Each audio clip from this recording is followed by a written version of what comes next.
The last time the Best Director category was all first-timers was in 1998.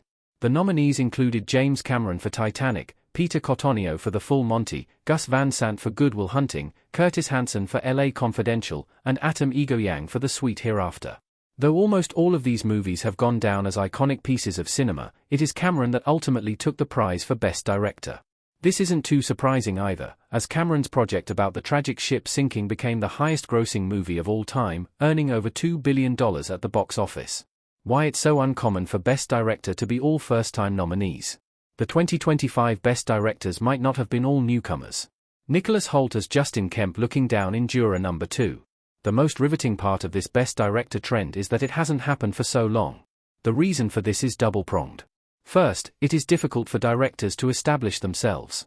While actors can take on several projects a year, directors are usually confined to one project at a time. Unfortunately, the stakes are even higher for these works too, because the director is the leader of the movie. If it fails, then the director inherently fails as well.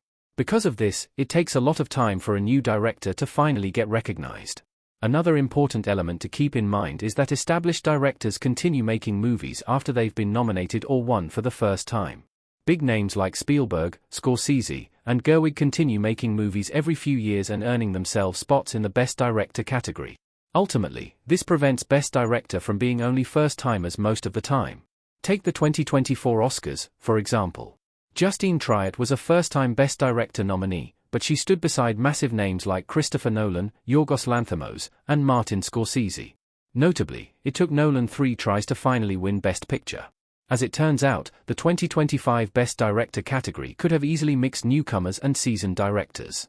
Two big directors released movies last year, Clint Eastwood with Juror Number 2 and Ridley Scott with Gladiator 2. If either of these men had been nominated for Best Director, then this trend wouldn't have happened at all. This goes to show that Oscar moments like these are thrilling because of how much they are based on luck and coincidence. We should appreciate them whenever they happen because they are so rare. Who is the favorite to win Best Picture at the Oscars 2025? The relationship between Best Picture and Best Director. Arnie and Ivan celebrating their marriage in Vegas in Anora. In terms of the 2025 race, there are already a few movies that have proven themselves to be favorites. For instance, Anora won awards from the Producers Guild of America, the Directors Guild of America, and the Writers Guild of America, which sets it up to win Best Picture. Clearly a favorite, Baker could easily win Best Director as well. However, previous accolades don't necessarily guarantee Oscar winnings.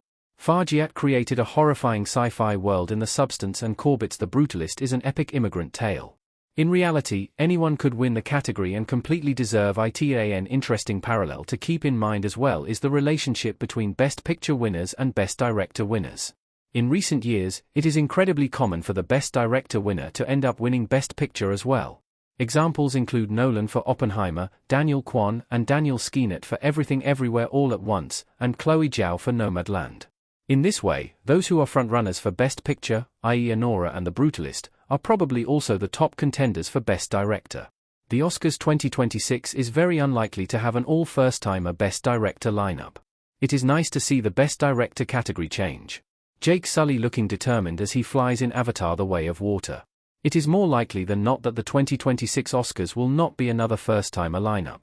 This is not only because the trend is so rare, but also because several famous directors have movies slated for release in the coming year which could lead them to become Best Director nominees.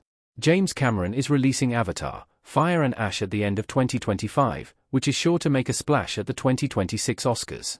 Paul Thomas Anderson, Yorgos Lanthimos, Spike Lee, and more are also preparing new movie releases. Thus, the 2025 lineup is especially significant. All in all, it is nice to see the Best Director category change over time. This year, it will be a delight to see new directors get the attention they deserve, alongside their fantastic movies. Next year, it will be just as fun to watch beloved favorites return to the Oscar stage boasting new projects. No matter how it is set up, the Oscars will always have something compelling in store for movie lovers. Hopefully, the 2025 Oscars will not be any different.